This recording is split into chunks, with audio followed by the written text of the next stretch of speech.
Welcome back to your channel Tripitak. तो अब हम लोग शुरू करते हैं अगला सीरीज, जो कि भाई 15 से 20 क्वेश्चन का सीरीज होगा। इसमें हम पॉलिटी के क्वेश्चंस को थोड़ा बहुत डिस्कस करने का कोशिश करेंगे। वनडे एग्जाम के लिए ये बड़ा इंपॉर्टेंट होगा, ठीक है। तो अब स्टार्ट करते हैं।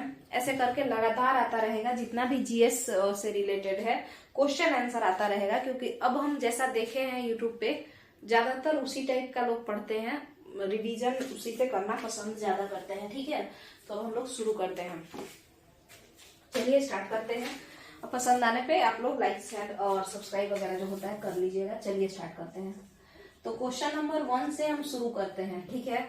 को रिलेट करने का हम कोशिश करेंगे, आप लोग ध्यान से देखिएगा। बताइए, पहला क्वेश्चन है कि भारतीय विधान परिषद को बजट पर बहस करने की शक्ति, भारतीय, ये शायद हम किसी वीडियो में बताए भी हैं, भारतीय विधान परिषद को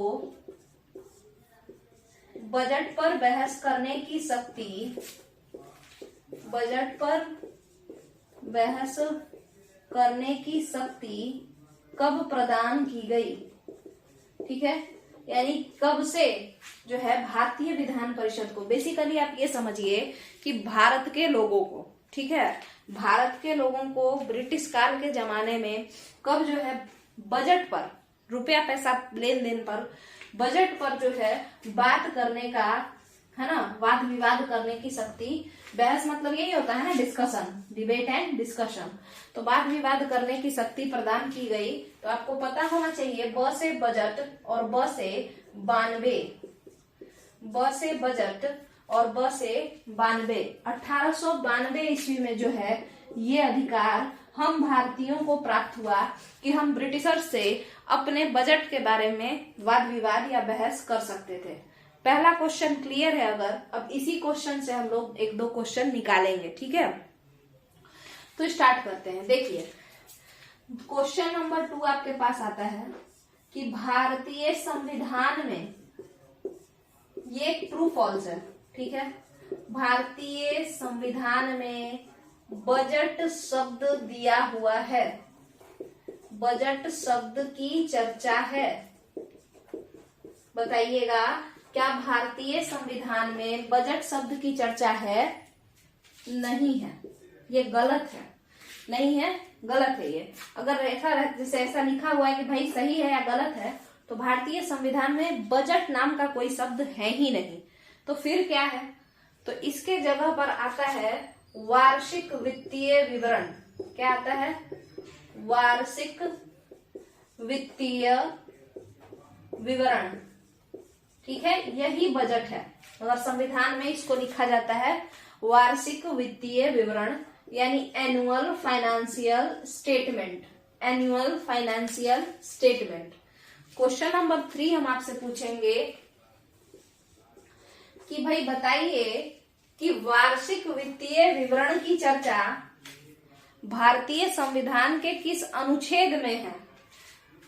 वार्षिक वित्तीय विवरण की चर्चा या बजट की चर्चा संविधान के किस अनुच्छेद में है?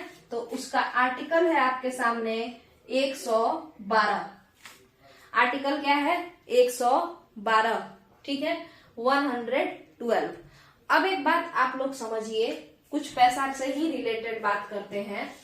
क्वेश्चन नंबर 4 है कि हम लोगों से टैक्स, है ना, मतलब नागरिकों से टैक्स लेने का अधिकार किसको है? नागरिकों से टैक्स लेने का, कि मतलब कितना टैक्स लिया जाएगा, कब टैक्स लिया जाएगा, ये अधिकार, इस टाइप का नियम। टैक्स लेना है तो टैक्स लेने के लिए कोई ना कोई नियम बनाना पड़ेगा ना, तो ऐसा नियम बनाने का अधिकार किसको है? ये भी पैसा से रिलेटेड बात हुआ। बताइए, तो देखिएगा, ये अधिकार हमारे संविधान में, आर्टिकल सबसे ज्यादा इंपॉर्टेंट है, ध्यान से सुनिए। आर्टिकल का नाम है, यानी अनुच्छेद का नाम है 265, अनुच्छेद 265। तो 265 के तहत संसद को यह अधिकार दिया गया है कि संसद यानी पार्लियामेंट, तो पार्लियामेंट को यह अधिकार दिया गया है पार्लियामेंट को यह अधिकार दिया गया है कि वो अपने तरीके से लोगों से टैक्स वसूल सकती है और साथ के साथ नियम बना देगी कि इस चीज पे टैक्स लेना है, इस चीज पे टैक्स लेना है, और साथ के साथ वो कुछ अपना पर्सनल आदमी अपॉइंट करेगा। कौन भाई? पार्लियामेंट। पार्लियामेंट अपना पर्सनल आदमी अपॉइंट करके उसको कहेगी, पावर देगा पार्लियामेंट भाई कि तुमको क्या करना है, तो तुम्ही को सब लोगों से पैसा कलेक्ट करना है। कौन पावर देगा? पार्लियामेंट। पार्लियामेंट नियम बनाएगा किसके लिए? टैक्स लेने का नियम बनाएगा कि किस किस चीज पे टैक्स लेना है, और उसके बाद वो अपने ही से कुछ लोगों को एसएससी के थ्रू, है ना, ये सब यूपीएससी के थ्रू एग्जाम लेकर के, डिफरेंट एग्जाम लेकर के, और वो कुछ ऑफिसर बनाएगा, और वही ऑफिसर को वो पावर देगा कि सिर्फ तुम ही लोग रेवेन्यू यानी कि टैक्स कलेक्ट कर सकते हो। ठीक है, तो ये पावर पार्लियामेंट किसको दे दिया? ऑफिसर को। मगर पार्लियामेंट को पावर कौन दिया? संविधान का अनुच्छेद 265। तो इसको हम लोग ऐसे याद कर सकते हैं, देखिए अगर हम 65 को लिखें ऐसे, 65 265, तो 65 प से 65, प से पार्लियामेंट, है ना, प से पार्लियामेंट, है ना, और उसके बाद प से पॉकेट। ठीक है, तो सब प से ही है, पॉकेट और 65 और पार्लियामेंट। मतलब आपके पॉकेट से पैसा चुराने का अधिकार, या आपके पॉकेट से बेसिकली ये कहिए टैक्स लेने का अधिकार किसको है? पार्लियामेंट को है। कौन से आर्टिकल के तहत ये आपको चुना लगा सकता है? तो भाई आर्टिकल है 265। ठीक है, ये हो गया आपका एक और बात। अब पार्लियामेंट तो सबसे पैसा कलेक्ट कर लिया, है ना, सबसे कर लिया 265 के तहत। फिर आप खुद बताइए पार्लियामेंट इन पैसों को कहाँ रखेगा, है ना, कोई एक फंड बनाएगा ना, तो उस फंड का नाम है कंसोलिडेटेड फंड ऑफ इंडिया। हम लोगों से जितना भी पैसा लिया जाता है वह पार्लियामेंट के कंसोलिडेटेड फंड ऑफ इंडिया में जाता है। कंसोलिडेटेड फंड ऑफ इंडिया माने संचित निधि। कैसा निधि? संचित। संचित मतलब जो संचय किया गया हो चारों तरफ से, है ना, तो संचित निधि। तो ये कंसोलिडेटेड फंड ऑफ इंडिया में जो जा रहा है ना, ये जो कंसोलिडेटेड फंड ऑफ इंडिया संचित निधि में जा रहा है, तो ये संचित निधि की चर्चा कौन से आर्टिकल में है? तो 65 में हम किसी का पॉकेट मारे तो फिर इसको कौन से आर्टिकल में हम इसको सेव करेंगे? आर्टिकल है 266। आर्टिकल है 266। तो ये संचित निधि क्या होता है इसको आप लोग समझिए। जैसे मान के चलिए आप सारे जगह से पैसा कलेक्ट किए, अब वो आपका अलग बिजनेस है, कुछ आप जॉब से कर ले रहे हैं, कुछ बिजनेस से कर ले रहे हैं, अलग अलग तरीके से बहुत सारा पैसा आपका हुआ। उसके बाद आप एक खाता बनवाएंगे और उस खाता में सारा पैसा भर देंगे। ठीक है, तो खाता जो है ना, consolidated fund of India Bharat सरकार का खाता है। इसी खाता से फिर आप अपना खर्चा चलाएंगे, अपने स्टाफ्स को देंगे, सभी लोगों को देंगे। तो यही इसी खाता से पैसा निकाल करके जज को, राष्ट्रपति को, टीचर जो बनेंगे उनको, जो भी एसडीएम वगैरह बनेंगे उनको, हर किसी को जो है इसी कंसोलिडेटेड फंड ऑफ इंडिया से ही पैसा मिलता है। और कंसोलिडेटेड फंड ऑफ इंडिया का निर्माण किस अनुच्छेद के तहत हुआ है? तो वो है आर्टिकल 266। क्या यहां तक का क्लियर है? अब अगला क्वेश्चन हम लोग समझते हैं, और वो एक टॉपिक है जो कि इंपॉर्टेंट है, देखिएगा। अगला जो क्वेश्चन है वो है क्वेश्चन नंबर 6, और ये भी एक इंपॉर्टेंट टॉपिक है। तो एक क्वेश्चन का नाम है कि संयुक्त अधिवेशन की चर्चा, किसकी चर्चा? संयुक्त अधिवेशन की चर्चा का उल्लेख कहाँ किया गया है? माने कौन से आर्टिकल में? जो ज्वाइंट सेशन होता है, किसका ज्वाइंट सेशन? तो सबसे पहले समझिए, सेशन का मतलब होता है मीटिंग, और ज्वाइंट मीटिंग हो रहा है मतलब दो अलग अलग टाइप के लोगों का मीटिंग होगा, तो हम उसे ज्वाइंट मीटिंग कहेंगे। तो ज्वाइंट सेशन किसका किसका होता है? तो देखिए, ऐसे तो लोकसभा अलग बैठता है, राज्यसभा अलग बैठता है, विधानसभा अलग, विधान परिषद अलग, राज्य के केस में स्टेट लेवल पे। मगर कभी कभार ऐसा होता है कि कुछ कुछ बात पे वाद विवाद हो जाता है दोनों सभाओं के बीच में, दोनों सदनों के बीच में, तो फिर उन दोनों सदनों का मीटिंग बुलाया जाता है साथ में, और उसी मीटिंग को हम लोग कहते हैं संयुक्त अधिवेशन यानी ज्वाइंट सेशन।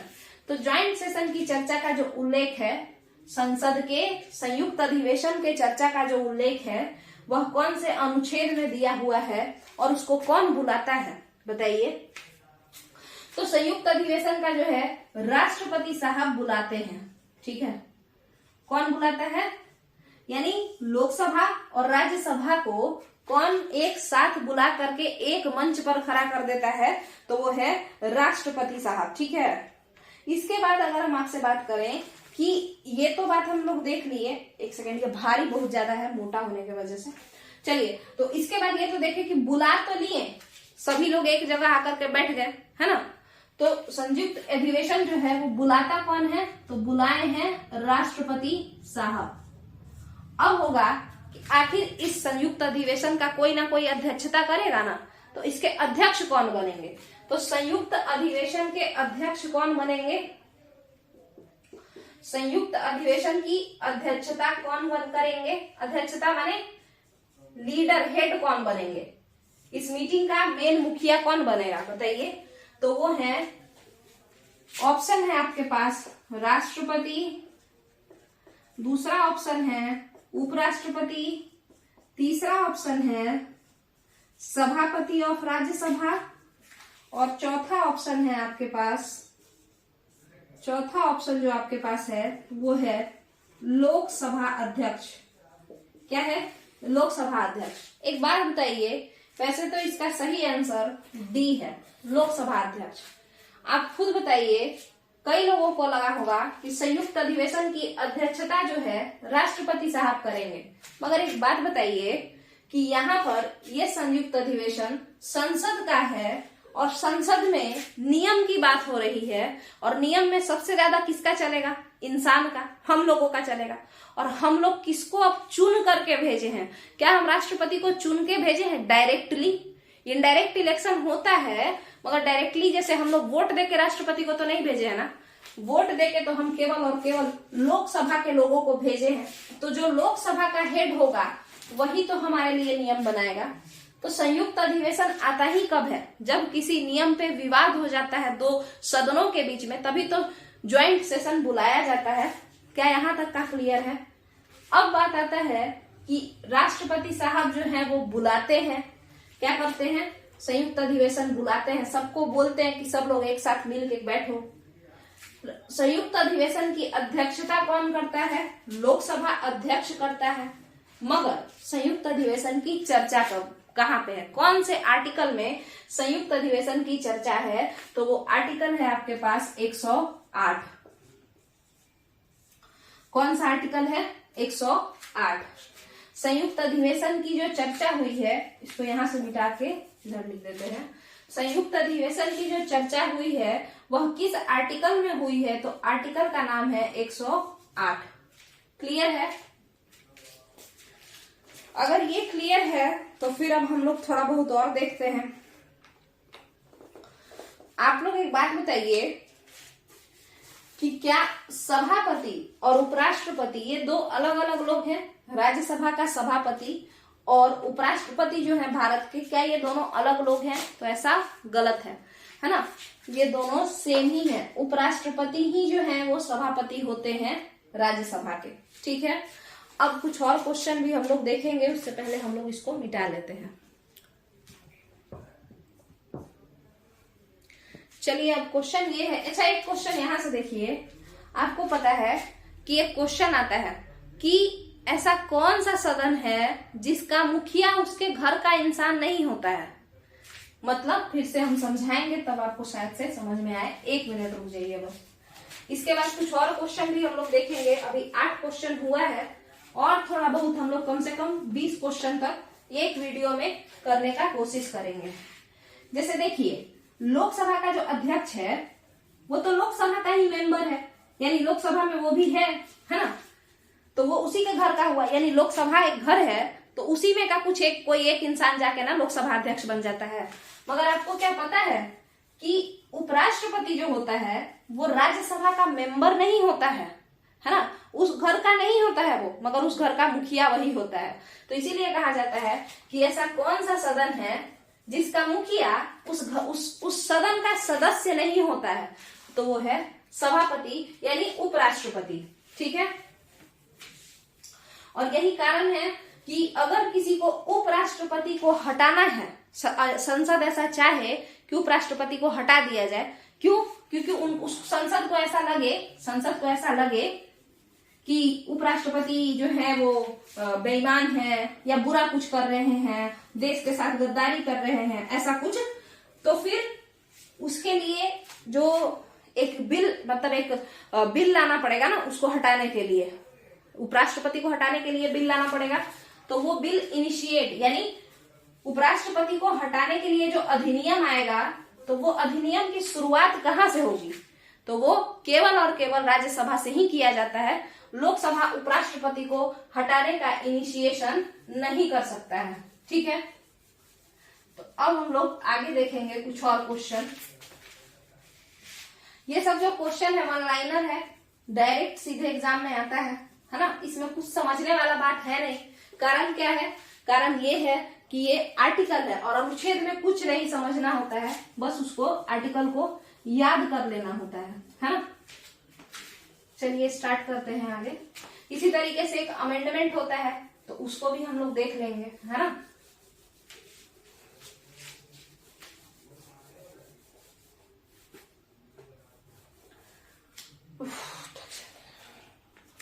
चलिए स्टार्ट करते हैं।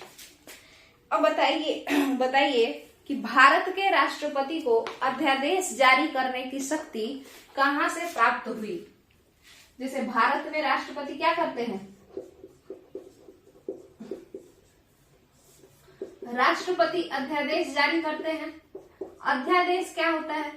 जब संसद जो है, संसद का क्या हो, सत्र नहीं चल रहा हो, सेशन में नहीं हो जब पार्लियामेंट, और उस समय कुछ अर्जेंट अगर बिल बनाना है तो वो बिल कौन बनाते हैं? राष्ट्रपति बनाते हैं। और उस बिल को बिल नहीं कहते हैं, उस बिल को हम ऑर्डिनेंस या अध्यादेश कह देते हैं। ठीक है, इसके बाद बताइए कि राष्ट्रपति तो अध्यादेश जारी करते हैं, एक और कोई है जो अध्यादेश जारी करता है, और वो है अपने अपने राज्यों में जो राज्य का गवर्नर होता है वो भी अध्यादेश जारी करता है।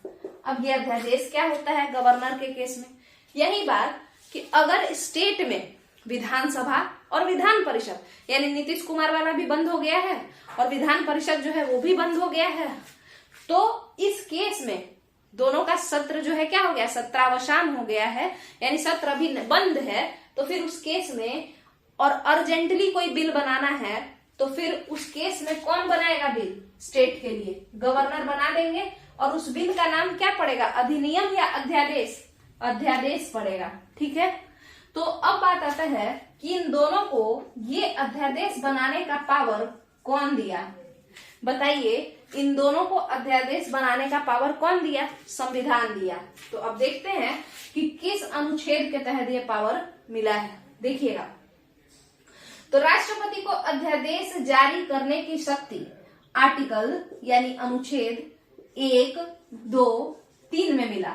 ठीक है, राष्ट्रपति को अध्यादेश जारी करने की जो शक्ति मिली है उसका आर्टिकल है 1, 2, 3, आर्टिकल 123। ठीक है, और गवर्नर साहब को अपने अपने राज्यों में अध्यादेश जारी करने का जो शक्ति मिला है उसका आर्टिकल क्या है? तो कुछ नहीं करना है, इस 2 को आगे रख के 1, 3, आर्टिकल 213। क्या है ये? आर्टिकल 123, ये 213। ऐसे करके ही आपको याद करना पड़ेगा, मिला करके याद करना पड़ेगा। ठीक है, तो अब अध्यादेश क्या होता है? क्या आपको ये बात समझ में आ गया है कि अध्यादेश क्या होता है? यहाँ पे अध्यादेश का मतलब क्या होता है, क्या आपको ये समझ में आ गया है? अध्यादेश का मतलब ये होता है कि मान के चलिए, यहाँ पे हम एक बात समझा देते हैं। देखिए, ये क्या है? ये संसद है। ठीक है, ये क्या है? संसद है। इसमें इधर एक राज्यसभा हो गया भाई, इधर एक लोकसभा हो गया, है ना। अब यहाँ पे एक और क्वेश्चन देख लीजिए कि अगर कोई पूछे कि पार्लियामेंट बनाना है, ठीक है, तो पार्लियामेंट तो बनाना है, बट कौन से आर्टिकल में लिखा हुआ है? पार्लियामेंट की चर्चा किस आर्टिकल में है? तो ये क्वेश्चन यहाँ हम लिखवा देते हैं पहले कि पार्लियामेंट की जो चर्चा है वह किस आर्टिकल में है? तो संसद की चर्चा कौन से अनुच्छेद में है? डायरेक्ट क्वेश्चन पूछ देगा। फिर उसके बाद पूछेगा राज्यसभा की चर्चा कौन से अनुच्छेद में है। फिर आपसे पूछ सकता है लोकसभा की चर्चा कौन से अनुच्छेद में है ना। तो देखिए इसका एक ही ट्रिक है, आप इस तरीके से सरल माने आसान ट्रिक, सरल ट्रिक करके याद कर लीजिए 79, 80, 81। ठीक है, तो संसद की चर्चा 79 में है, राज्यसभा की चर्चा 80 में है और लोकसभा की चर्चा 81 में है। लोकसभा की चर्चा किसमें है? 81 में है। क्लियर है? अब यहां आ जाइए, तो यहां पे हम लोग क्या बात कर रहे थे कि ये जो संसद है, ये संसद है, इसमें दोनों में काम चलते रहता है। बट देखिए 3 तो हमारे पास क्या होता है, 3 बार संसद में सत्र लगाए जाते हैं, मतलब कुछ महीना के लिए। एक बजट सत्र कहलाता है, मॉनसून सत्र कहलाता है, और एक जो है विंटर सेशन आता है। ठीक है, तो अब ऐसा भी तो होता है कि बीच में 1 आध महीना के लिए बंद होगा, संसद होगा ना। तो उस केस में मान के चलिए संसद अभी बंद चल रहा है, सब लोग छुट्टी पे गए हैं, और अचानक से क्या हुआ कि भारत में एक दंगा हो गया, और उसके लिए कोई नियम समझ में नहीं आ रहा है, नियम बनाना पड़ेगा। तो फिर कौन नियम बनाएगा? नियम बनाने का पावर किसके पास है? इन लोगों के पास है, मगर ये लोग तो छुट्टी पे गए हुए हैं। तो फिर बताइए नियम कौन बनाएगा? राष्ट्रपति, क्योंकि वो लोग छुट्टी पे हैं। और संसद के कितने लोग होते हैं? नियम बनाने की शक्ति किसके पास है? संसद के पास है। संसद में कितने लोग होते हैं? तो आप लोग अगर नहीं जानते हैं तो जान लीजिए कि राज्यसभा और लोकसभा के साथ संसद में राष्ट्रपति भी होते हैं, यानी प्रेसिडेंट जो है वो भी संसद के पार्ट हैं। ठीक है, राष्ट्रपति संसद का अभिन्न अंग होता है। ठीक है, तो अब ये दोनों आराम करने गए हैं, तो ये तो है, ये काम कर रहे हैं, तो यही बना देंगे नियम। तो जिस इन दोनों के एब्सेंटी में, ये दोनों जब एब्सेंट हो और उस समय में अगर तीसरे वाले जो इंसान हैं ये नियम बना दिए, इस नियम को नियम या अधिनियम नहीं कह के अध्यादेश कह देते हैं। ठीक है, इस नियम को हम अधिनियम नहीं कहते हैं, अध्यादेश या ऑर्डिनेंस कह देते हैं। ठीक है, अब यही सेम चीज गवर्नर में भी समझ लीजिए कि गवर्नर में भी मान के चलिए एक सदन है, इधर विधानसभा है, इधर विधान परिषद है, और ये बिहार का क्या है? विधानमंडल है। ठीक है, और ये दोनों एब्सेंट चल रहे हैं, छुट्टी है दोनों का, विधानसभा का भी, विधान परिषद का भी छुट्टी है। तो भाई बिहार का जो ये है सदन है ना, विधानमंडल, जहां पे विधि का निर्माण होता है, उसमें कितने लोग हुए? एक तो ये वाला ग्रुप हुआ, ये ग्रुप हुआ, और एक आपका गवर्नर भी हुए। ठीक है, तो अब ये गवर्नर नियम बनाएंगे और उसी नियम को हम क्या कहेंगे? अध्यादेश कहेंगे। तो यही अध्यादेश होता है। अब चलते हैं हम लोग आगे देखते हैं। ठीक है, ऑर्डिनेंस के बाद हम लोग कुछ क्वेश्चन और देखते हैं, 3 से 4 क्वेश्चन और देख लेते हैं, क्योंकि फिर वीडियो लंबा हो जाएगा तो डलाएगा ही नहीं। ठीक है, और उसके बाद इस वीडियो को खत्म करते हैं। ऐसे ही ज्योग्राफी का भी कुछ क्वेश्चन लाएंगे हम, और हिस्ट्री का तो लाए ही हैं। बिहार स्पेशल हम करवा चुके हैं पहले ही, बिहार हिस्ट्री बहुत अच्छे से करवाए हैं। कुछ 22 वीडियो होगा, आप लोग देखना चाहें तो देख सकते हैं। अच्छा खासा क्वेश्चन उससे लड़ जाएगा बीपीएससी टीआरई का। ठीक है, और बिहार जीके का जो ज्योग्राफी है, देखिए बिहार के पॉलिटी से तो कुछ पूछता नहीं है ना, तो ज्योग्राफी पढ़ना होता है और मॉडर्न बिहार पढ़ना होता है। मॉडर्न हिस्ट्री ऑफ बिहार अच्छे से करवा दिए हैं, ज्योग्राफी बाकी है, उसको भी हम लोग देख लेंगे। ठीक है, 2-4 क्वेश्चन हम लोग और देख लेते हैं फटाफट से, तो फिर उसके बाद हम इस वीडियो को खत्म करेंगे।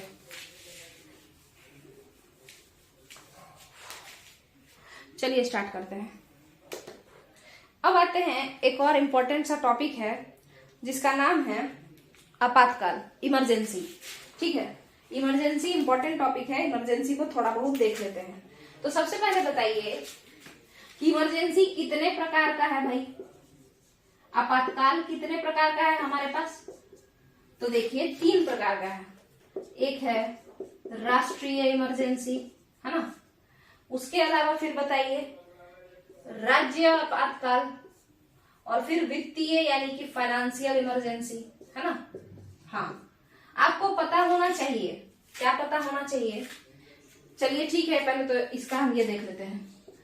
जो नेशनल इमरजेंसी होता है या राष्ट्रीय इमरजेंसी होता है, राष्ट्रीय आपातकाल, इसका आर्टिकल कितना है? 352। ठीक है, 352 क्या है? आर्टिकल है नेशनल इमरजेंसी का। तो एक क्वेश्चन तो ये हो गया। उसके अलावा क्वेश्चन नंबर 10 में हम लोग देखेंगे कि राज्य आपातकाल क्या है भाई। तो राज्य आपातकाल यानी स्टेट इमरजेंसी का आर्टिकल है 356। तो देखिए 4 का गैप है, 52 4 56। ठीक है, फिर फाइनेंशियल इमरजेंसी का क्या है भाई? तो फाइनेंशियल इमरजेंसी का है 360 360। ठीक है, यहाँ पे क्लियर है। तो ये 3 इमरजेंसी हैं। अब यहाँ देखिएगा, वह कौन सा आपातकाल है? क्वेश्चन बताइए, वह कौन सा आपातकाल है जिसे राष्ट्रपति शासन के नाम से भी जानते हैं? वह कौन सा आपातकाल है जिसे राष्ट्रपति शासन के नाम से भी जाना जाता है?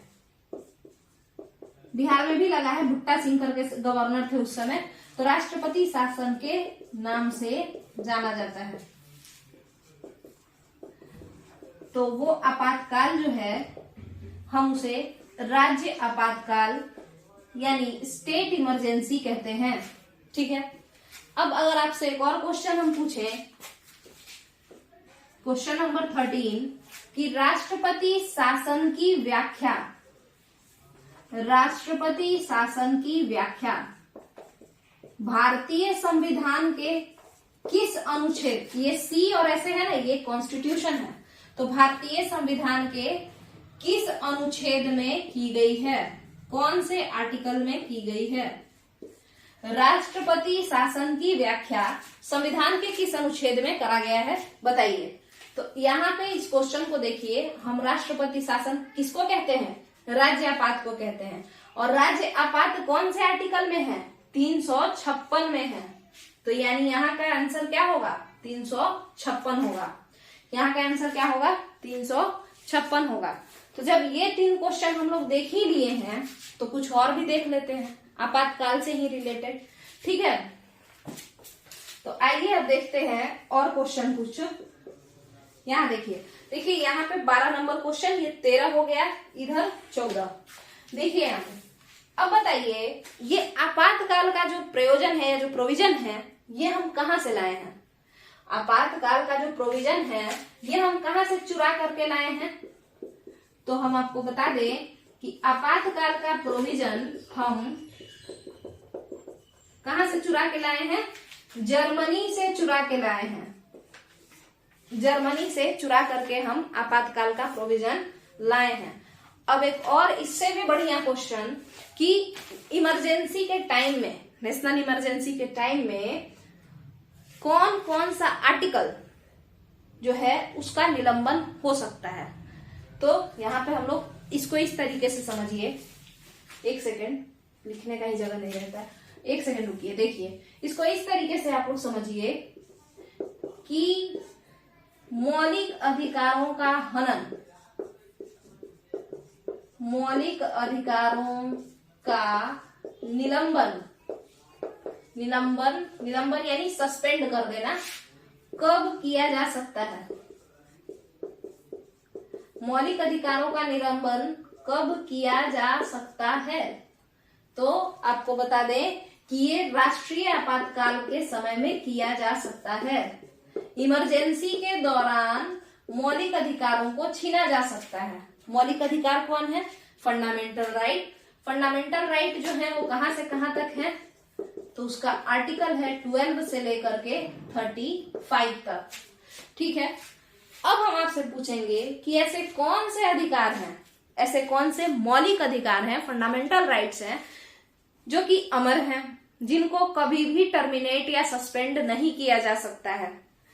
ऐसे कौन से अधिकार हैं, मौलिक अधिकार, ऐसे फंडामेंटल राइट जिनको खत्म नहीं किया जा सकता? बताइए। तो वो अधिकार 2 ही हैं। एक है आर्टिकल 20, दूसरा है आर्टिकल 21। आर्टिकल 20 और आर्टिकल 21, ठीक है। आर्टिकल 20 किसकी बात करता है? तो ये हमें आर्टिकल 20 जो है, एक सेकेंड आप रुक जाइए, जब आपातकाल का बात हो रहा है तो थोड़ा अच्छे से देख लीजिए यहाँ पे। आर्टिकल 20 हमें क्या करवाता है, जरा सा देखिए। बड़ा दिक्कत है भाई।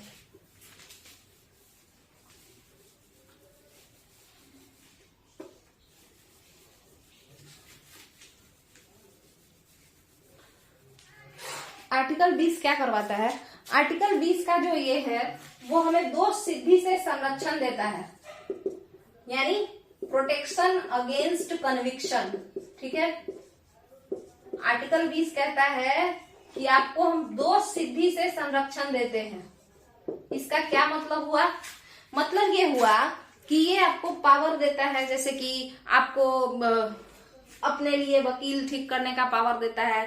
आपको बिना मतलब का खुद से जाकर के ये कहने का जरूरत नहीं है। जैसे कोई फोर्स करे आपको कि भाई तुम कबूल करो कि तुमसे ही गलती हुआ है, तुम ही किसी का मर्डर किए हो या तुम ही पैसा चुराए हो, तो ये जबरदस्ती नहीं, आपको कोई जरूरत नहीं है अपना गुनाह कबूल करने का, ठीक है। तो ये सब चीज कन्विक्शन माने दोष सिद्धि, तो दोष सिद्धि से संरक्षण देता है ना ये चीज। इसके अलावा इसमें आर्टिकल 20 में ये भी कहता है कि एक गलती की एक ही सजा होगी, है ना। जैसे कि मान के चलिए कि एक बार हम पैसा चुराएं और आप हमको 4 बार सुना दिए, तो उसके बाद फिर दोबारा उस वही वाले पैसा के लिए दोबारा से नहीं सुना सकते हैं कानूनन तौर पर। ऐसे तो दिन भर लोग सुना सकते हैं, है ना। और कानून के हिसाब से आर्टिकल 20 ये कहता है कि प्रोटेक्शन अगेंस्ट कन्विक्शन, यानी दोष सिद्धि से संरक्षण प्रदान करवाता है और इसको नहीं हटाया जा सकता है, ठीक है। कब?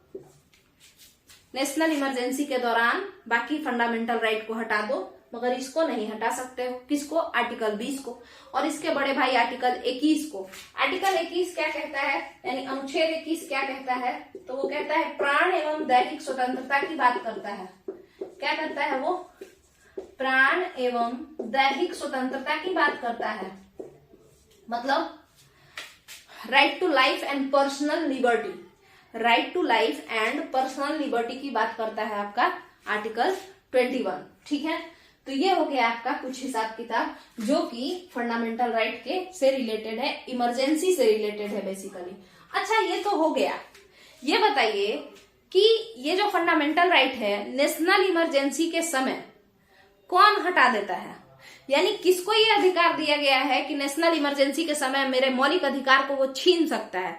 वो खुद राष्ट्रपति साहब हैं, ठीक है। राष्ट्रपति ही आर्टिकल, यहां देखिएगा, आर्टिकल 359 के तहत, आर्टिकल 359 के तहत, ये सब लगातार है, जानबूझ के ऐसा सजाया गया होगा कि इमरजेंसी वाला सारा चीज जो है आर्टिकल यहीं आ जाए। तो आर्टिकल 359 के तहत राष्ट्रपति को ये पावर दिया जाता है कि आप किसी भी फंडामेंटल राइट को क्या कर सकते हैं? छीन सकते हैं, ठीक है। किसी भी फंडामेंटल राइट को छीन सकते हैं, मगर 2 को नहीं छीनिएगा, आर्टिकल 20 और 21, ठीक है। तो यहाँ पे आपका फंडामेंटल राइट से रिलेटेड, सॉरी इमरजेंसी से रिलेटेड कुछ क्वेश्चन हम कराएं। एक और बहुत इंपॉर्टेंट क्वेश्चन है, देखिए इस 359 में ये कहा गया है कि राष्ट्रपति साहब जिससे चाहें नेशनल इमरजेंसी के दौरान कोई भी आर्टिकल फंडामेंटल राइट का खत्म कर सकते हैं, ठीक है। देखिए यहाँ पे कह रहा है, आर्टिकल कौन कह रहा है? अनुच्छेद 359 कहता है, देखिए अनुच्छेद 359 कहता है कि राष्ट्रपति, हम तुमको ये पावर देते हैं। किसको? राष्ट्रपति। अनुच्छेद 359 कह रहा है, किससे कह रहा है?